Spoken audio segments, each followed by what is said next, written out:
When we talk about sustainability in beauty, we tend to picture, for instance, eco-friendly packaging or organically grown ingredients or a low carbon or climate footprint.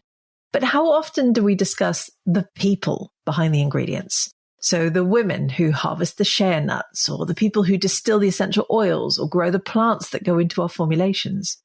The reality is that sustainability obviously should go beyond environmental impact. It also has to focus on ethical supply chains. Now, I covered this recently when talking about human rights abuses in the cosmetics industry, so go and check out episode 230 if you haven't heard it yet. And this thought struck me again while I was talking with Rahama Wright, founder of Shea Yaleen, on the latest episode of the podcast, which was released last week. Make sure you queue up that episode if you haven't heard it yet. Now, Rahama's work has always been focused on empowering women in Ghana, helping them earn a living wage through the production of shea butter. And her commitment isn't only to create top quality ingredients, but it's also to create long-term positive change in communities that are too often overlooked by the beauty industry. And that discussion left me wondering, why isn't ethical sourcing more central to the conversation around sustainability in beauty? So that's what I'm going to cover on the podcast today. Hi, it's Lorraine Dallmeier, Chartered Environmentalist, Biologist, and CEO of award-winning online organic cosmetic formulation school, Formula Botanica. I host the Green Beauty Conversations podcast, and these are my Green Beauty opinions, in which I challenge the beauty industry's terrible track record on sustainability and share my thoughts on how we make the beauty sector a better and more sustainable place. If you want to be the first to hear all of my latest episodes, make sure you subscribe to this podcast. So let's take a closer look at why ethical supply chains are such a critical yet often neglected aspect of sustainable beauty. So sustainable beauty isn't just green in its practices, it's also fair. The core of an ethical supply chain is rooted in fair wages and improved standards of living for workers, particularly in developing countries. Now, in the case of shea butter, for instance, many of us don't realize that its production depends on women, often in remote villages, where employment opportunities can be scarce. And without those fair wages, the growth of the beauty industry can actually widen the gap of economic inequality in some of these regions, also whilst promoting products that are then labeled as green or eco-friendly or sustainable. And true sustainability requires addressing both environmental impact as well as social equity. And too often, beauty brands, they quickly trumpet their environmental efforts while staying really silent on the social dynamics that are at play while making their formulations.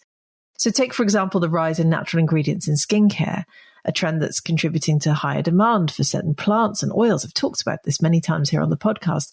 But that demand can potentially strain the ecosystems that house those plants and can affect the local people who rely on those ecosystems. So without intentional ethical partnerships that prioritize fair wages and fair labor conditions, the beauty industry risks perpetuating yet another form of exploitation.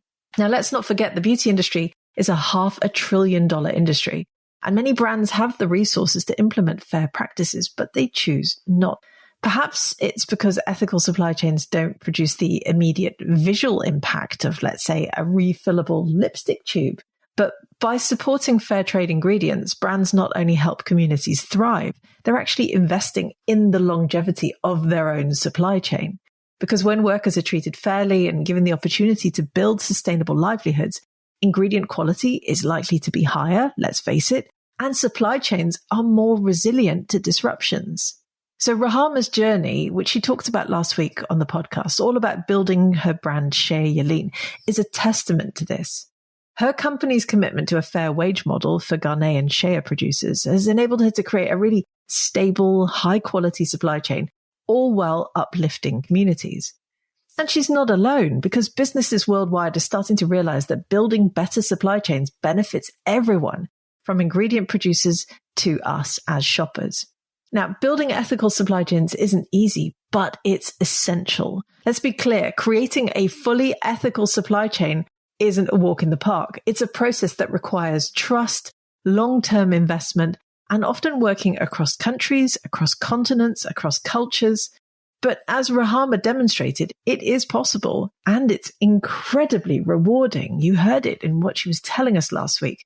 Companies have to move beyond short-term profit motives And they have to seek to make meaningful impact about where these ingredients come from, which means asking tough questions such as, who is producing these ingredients? Are they being paid fairly? Are their working conditions safe?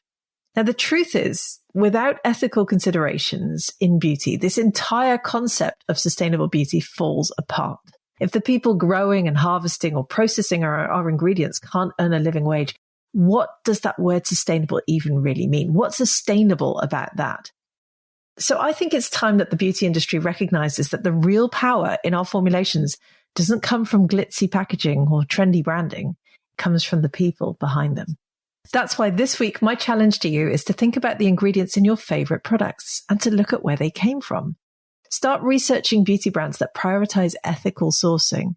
And if you're formulating your own products, think carefully about the sourcing choices that you make. Seek out suppliers who are transparent about their labor practices and who are committed to fair wages for their workers.